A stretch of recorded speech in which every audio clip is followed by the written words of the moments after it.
Welcome to Arlo Robotics Investor and Analyst Day.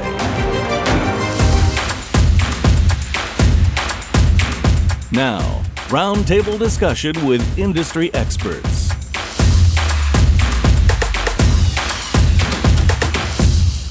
Tesla, as you probably are aware, are in the vision of vision-only perception from one hand.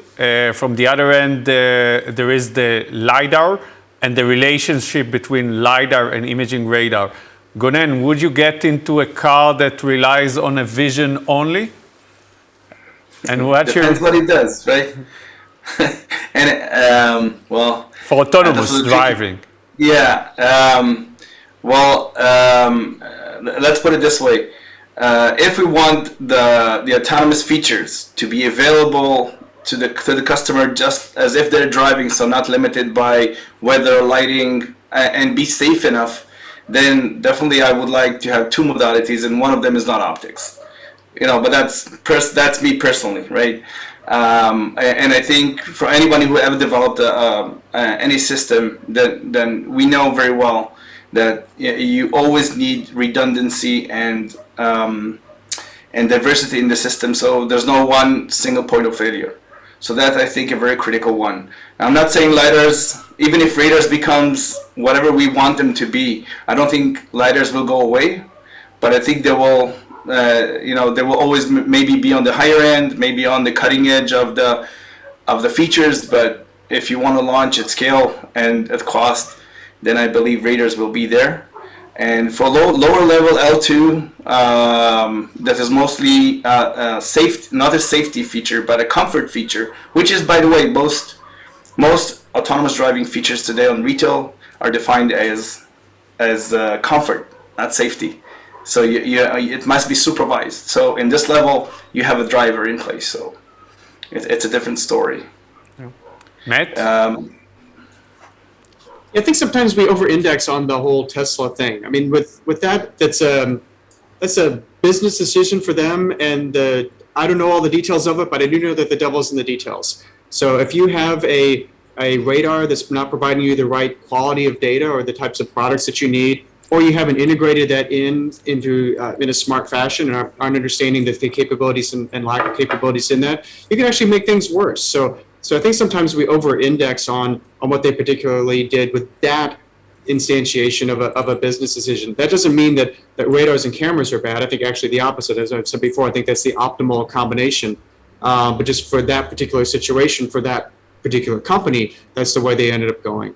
When we talk about, is radar better or laser, all these different things, remember that they all come with a slider bar of capability, and they all come with a slider bar of cost, and it's the system design of how you integrate those all together. I guess one last thing I'll throw in there is we should think hard as we're designing these autonomous systems. Do we want redundancy, or do we want them to be complementary? Because that has different safety implications as well. If you have them being redundant, then you may not be extracting the full benefit of an early fusion, which can be safer in some situations. So those are interesting problems that we have in the full autonomy community. Johan? I very much agree with the previous speakers here that I would definitely want at least two modes because I think that they will help each other for various scenarios that are really hard to accommodate with just one of the modes. And of course, we know that most cars today are operated by a system that has a stereo vision system with our two eyes as we drive along the road. But we all know the scenarios where even our really sensitive eyes can be disturbed, strange scenarios and whatever. So I would think that for a real application that at least in the near term, I would want a system to have at least two modes. Ram, your last statement?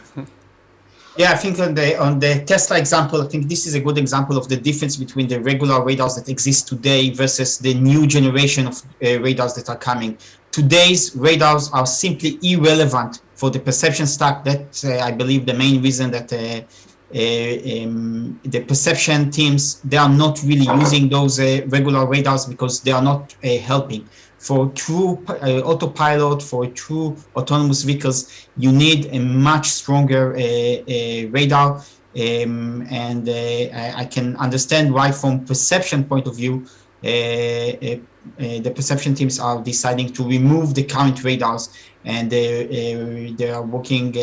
Many of the perception teams are working with our tier ones and Arbe on the next generation imaging radar.